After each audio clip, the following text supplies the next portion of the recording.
नमस्कार, मैं हूं संदीप मिश्र और मेरे साथ हैं डॉक्टर वेद प्रकाश शर्मा।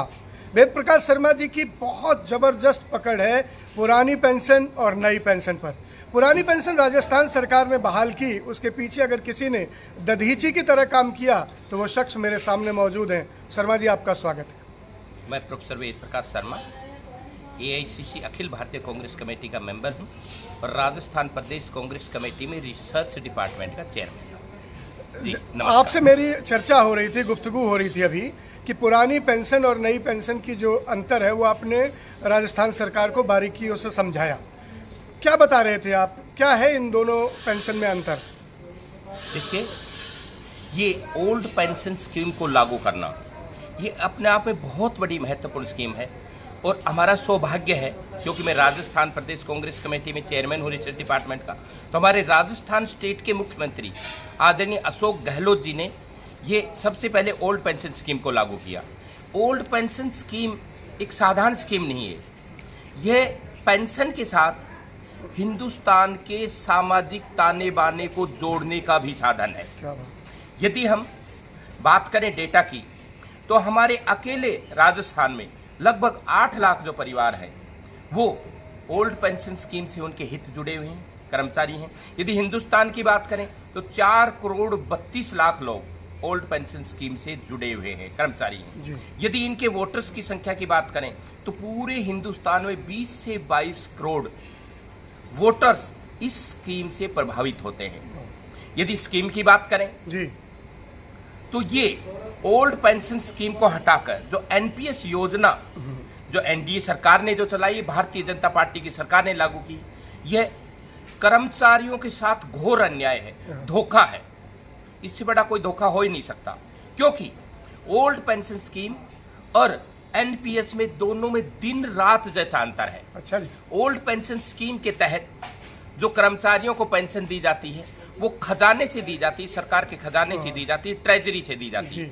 लेकिन NPS की बात करें तो इसके लिए कुछ भी निश्चित नहीं है। जैसे शेयर बाजार के रेट के अनुसार इनकी जो पेंशन है वो शेयर बाजार के अनुसार इसको प्रभावित करते हैं।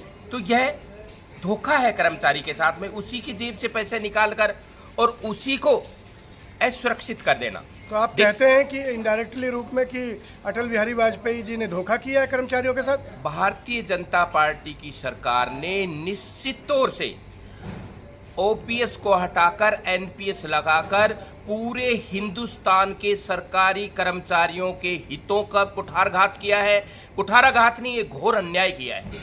यदि हम बात करें हिंदुस्तान के सामाजिक ताने बाने की तो जब बुजुर्ग हो जा, सरकारी नौकरी ही इसलिए करता है व्यक्ति, बड़े बड़े IIT के इंजीनियर्स हैं, बड़े बड़े डॉक्टर्स, उनको विदेशों में जाए इतना बड़ा पैकेज मिलता है कि 7 पीढ़ियों तक धन नहीं निपटता। लेकिन फिर भी कुछ लोग बहुत ही योग्य होते हैं, उनमें देशभक्ति का जज्बा भी होता है, इसलिए वो सरकारी नौकरी इसलिए करते हैं कि एक तो इससे सेवा होगी और दूसरा जो इसके बाद हम रिटायर्ड होंगे तो हमें पेंशन मिलेगी, तो उनका जो बुढ़ापा है वो सुरक्षित रहेगा।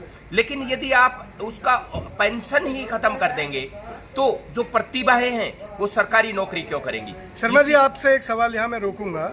आपने सामाजिक ताने बाने की बात की, लेकिन ये जो सरकार बैठी हुई है केंद्र में, ये सरकार किसी धरने से नहीं डरती, विरोध से नहीं डरती, प्रदर्शन से नहीं डरती, लेकिन ये वोट की चोट से डरती है।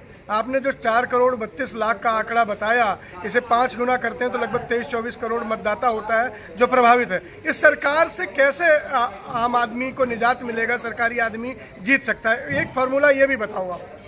देखिए, संगठन में शक्ति होती है, चाहे कितना भी बड़ा तानाशाह क्यों नहीं हो, लेकिन यदि ऑर्गेनाइज रूप से सरकारी कर्मचारी, क्योंकि उनकी बहुत बड़ी संख्या है, 4 करोड़ 32 लाख लोग यदि किसी आंदोलन से जुड़ते हैं तो आंदोलन साधारण नहीं होता, असाधारण होता है। वो सरकार को हिला सकते हैं और अपनी मांग मानने में सक्षम है। बस यदि जरूरत है तो इन 4 करोड़ 32 लाख लोगों को जो ओल्ड पेंशन स्कीम के हकदार हैं, जो NPS से पीड़ित है, उन सब लोगों को उनको जागरूक करने की जरूरत है, उनको किसी एक प्लेटफॉर्म पर लाने की जरूरत है, उनको सोशल मीडिया की तरह उनको एक करने की जरूरत है। जब आपने गहलोत साहब को पूरा रिसर्च दिया और बताया कि ये इस तरह का आंकड़ा है तो उनका क्या रिस्पांस था? राजस्थान में तो लागू हो गई पेंशन। राजस्थान में अशोक गहलोत जी ने जो कार्य किया वो ऐतिहासिक है उन्होंने प्रारंभ किया है राजस्थान से ओल्ड पेंशन स्कीम को लागू करके। ये आगे भी हमारी जहां सरकारें बनती जा रही हैं वहां, क्योंकि हमारे जो सरकार लगाती है, वो जो भी सरकार लागू कर रही है वो हमारी पार्टी लागू करती है, इसलिए दूसरे हमारी राज्यों में पार्टी हमारी पार्टी कांग्रेस पार्टी, हाँ। जहाँ भी कांग्रेस पार्टी की सरकार आती जा रही है, ये ओल्ड पेंशन स्कीम को वहां लागू किया जा रहा है। इसलिए जब भी कांग्रेस की सरकार जब आएगी तब तो निश्चित तौर पर ओल्ड पेंशन स्कीम पूरे देश में लगी जाएगी। लेकिन आज भारतीय जनता पार्टी की सरकार से यदि ओल्ड पेंशन स्कीम को छीनना है, अपने अधिकार को सुरक्षित करना है, तो देश के 4 करोड़ 32 लाख सरकारी कर्मचारियों को एक होना पड़ेगा, सरकार के खिलाफ लड़ना पड़ेगा और अपने अधिकार को छीनना पड़ेगा। हम एक नारा सुन रहे हैं आजकल की, जो पेंशन बहाल करेगा वही देश पर राज करेगा, और पेंशन से जो करे इनकार, बदलो बदलो वो सरकार। तो इस नारे में दम लगता है आपको? ये पेंशन नहीं, ये सम्मान है। यदि सरकारी कर्मचारी को रिटायर होने के बाद में जो पेंशन दी जाती है वो कोई भीख नहीं है, वो इसकी सेवाओं के बदले में उसके दिया हुआ सम्मान है, और सम्मान के लिए आदमी को अंतिम हद तक लड़ना चाहिए। और यदि सम्मान, तो जैसे बाल गंगाधर तिलक लड़ते थे, उन्होंने कहा स्वतंत्रता हमारा अधिकार है, मैं इसे लेकर रहूंगा।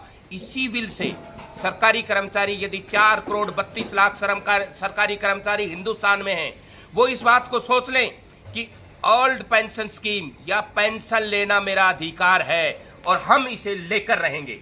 एक आखिरी सवाल आपसे, आपको पूरा भरोसा है कि कांग्रेस की जहां जहां सरकार आ रही है, आएगी, और अगर संयोग से केंद्र में भी आई तो ओल्ड पेंशन स्कीम लागू हो जाएगी? निश्चित रूप से कांग्रेस पार्टी संवेदनशील पार्टी है, लोगों के मर्म को, दर्द को समझती है। हमारे जो नेता राहुल गांधी जी बहुत ही संवेदनशील नेता है।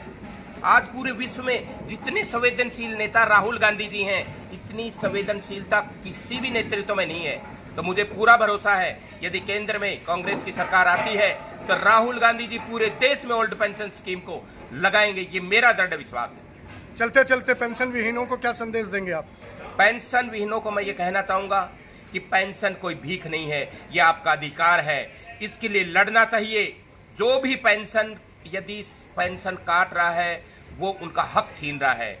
अपने हक को प्राप्त करना हर व्यक्ति का अधिकार है। इसलिए मैं आह्वान करता हूं पूरे देश के सरकारी कर्मचारियों से, जो हकदार हैं इस ओल्ड पेंशन स्कीम के, ओपीएस के, उन्हें जमकर सरकार के खिलाफ लड़ना चाहिए और अपना अधिकार प्राप्त करने के लिए उन्हें हर तरह की लड़ाई लड़नी चाहिए। सरकार बदलनी चाहिए आप कहते हैं? सरकार भी, जो सरकार इतना अन्याय करने पर हो जाए, जो सरकार एक बुजुर्ग आदमी का निवाला छीनने पर हो जाए, जो पूरी जिंदगी भर सरकार को अपनी सेवाएं देता है, और जब वो रिटायर होता है तो उसकी पेंशन को छीनने को तैयार हो जाए, तो उस सरकार को तख्त पर रहने की अधिकार नहीं है। और उन सरकारी कर्मचारियों को, जिन लोगों की पेंशन छीनी है, उनका पूरा अधिकार है कि उन्हें सरकार के खिलाफ लड़ना चाहिए। और जब 20-22 करोड़ जिनके वोटर हैं वो लोग एक हो जाएंगे, उस दिन सरकार बहुत आसानी से बदल जाएगी। 22 करोड़ से कुछ ज़्यादा वोट लेकर बीजेपी सत्ता में है, और करीब 11 करोड़ वोट कांग्रेस को मिले थे। अगर यही 4 करोड़ 32 लाख मतदाता अपने परिवार के साथ मन बना लें तो किसी भी तानाशाह का अंत हो सकता है, किसी भी ऐसे व्यक्ति से कुर्सी छीनी जा सकती है जो आपकी पेंशन छीने बैठा है। ये थे वेद प्रकाश शर्मा जी, जिन्होंने पेंशन विहीनों की लड़ाई को अंजाम तक राजस्थान में पहुंचाया है। इनका भरोसा है कि कांग्रेस अगर केंद्र में आएगी तो सबके हिस्से होगी पेंशन। बहुत बहुत धन्यवाद साहब आपका, बहुत बहुत धन्यवाद। नमस्कार। नमस्कार, प्रणाम।